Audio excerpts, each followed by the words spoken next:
$1.87. That was all. She had put aside 1 cent and then another, in her careful buying of meat and other food. Della counted in 3 times. $1.87, and the next day would be Christmas. There was nothing to do but fall on the bed and cry, so Della did it. While the lady of the home is slowly growing quieter, we can look at the home.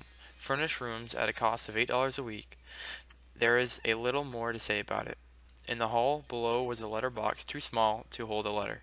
There was an electric bell, but it could not make a sound. Also, there was a name beside the door, Mr. James Dillingham Young. When the name was placed there, Mr. James Dillingham Young was being paid $30 a week. Now, when he was being paid only $20 a week, the name seemed too long and important.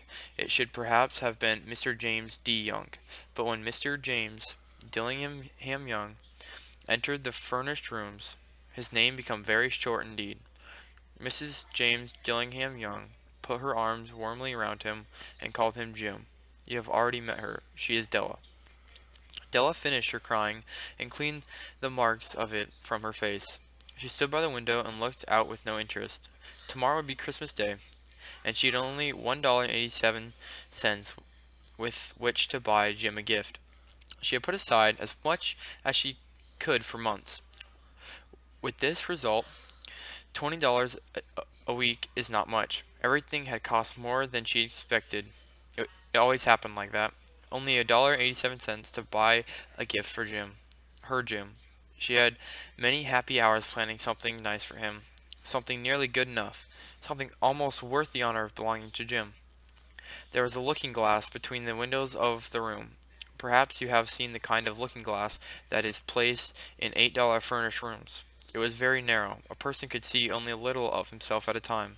However, if he was very thin and moved very quickly, he might be able to get a good view of himself. Della, being quite thin, had mastered this art. Suddenly she turned from the window and stood before the glass. Her eyes were shining brightly, but her face had lost in color. Quickly she pulled down her hair and let it fall to its complete length. Then James Dillingham Young were very proudly of 2 things which they owned.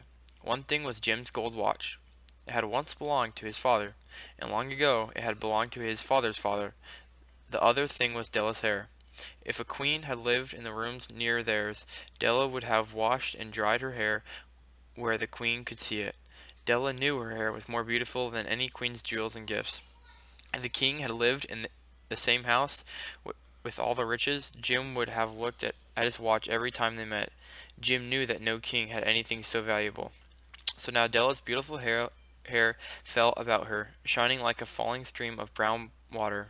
It reached below her knee. It almost made itself into a dress for her, and then she put it up on her head again, nervously and quickly. Once she stopped for a moment and stood still while a tear or two ran down her face. She put on her old brown coat. She put on her old brown hat.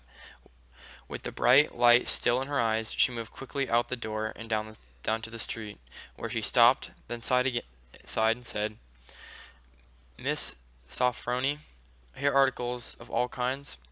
Up to the second floor Della ran, and stopped to get her breath.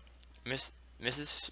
Sofronie, large, too white, colored eye, looked at her. "Will you buy my hair?" asked Della. "I buy hair," said Miss Sofronie. "Take your hat off and let me look at it." Down fell the brown waterfall. $20, said Miss Sofronie, lifting the hair to feel its weight. "Give it to me quick," said Della. Oh, and the next 2 hours seemed to fly. She was going from one shop to another to find a gift for Jim. She found it at last. It surely had made for Jim and no one else. There was no other like it in any of the shops, and she had looked in every shop in the city. It was a gold watch chain, very, very simply made. Its value was in its rich and pure material. Because it was so plain and simple, you knew that it was very valuable. All good things are like this. It was good enough for the watch. As soon as she saw it, she knew that Jim must have it. It was like him. Quietness and value. Jim and the chain both had quietness and value. She paid $21 for it, and she hurried home with the chain and 87 cents. With that chain on his watch, Jim could look at his watch and learn the time anywhere he might be. though the watch was so fine it had never had a fine chain. He sometimes took it out and looked at it, only when no one could see him do it. When Della arrived home, he minded her mind quieted a little. She began to think more reasonably. She started to cry. She started to cover the sad marks of what she had done. Love and large-hearted giving, when added together, can leave deep marks. It is never easy to cover these marks, dear friends. Never easy. Within 40 minutes, her head looked a little better. With her short hair, she looked wonderfully like a schoolboy. She stood at the looking glass for a long time. If Jim doesn't kill me, she said to herself, before he looks at me a second time, he'll say I look like a girl who sings and dances for money. But what could I do? Oh, what could I do with $1.87? At 7, Jim's dinner was ready for him. Jim was never late. Della held the watch chain in her hand and sat near the door where he always entered. Then he heard his step in the hall, and her face lost color for a moment. She often said little prayers quietly and simply everyday things, and now she said, "Please, God, make him that make him think I'm so pretty." The door opened and Jim stepped in. He looked very thin, and he was not smiling. Poor fellow, he was only 22, and with a family to take care of. He needed a new coat and had nothing to cover his cold hands. Jim stopped inside the door. He was as quiet as a hunting dog when it is near a bird. His eyes looked strangely at Della, and there was an expression in them that he could not understand. It filled her with fear. It was not anger, nor surprise, nor anything she had been ready for. He simply looked at her with that strange expression on his face. Della went to him. "Jim, dear," she cried, "don't look at me like that. I had my hair cut off and sold it. I couldn't live through Christmas without giving you a gift. My hair will grow again. You won't care, will you? My hair grows very fast. It's Christmas, Jim. Let's be happy. You don't know what a beautiful, nice gift I got you." "You've cut off your hair?" asked Jim slowly. He seemed to labor to understand what had happened. He seemed not to feel sure he knew.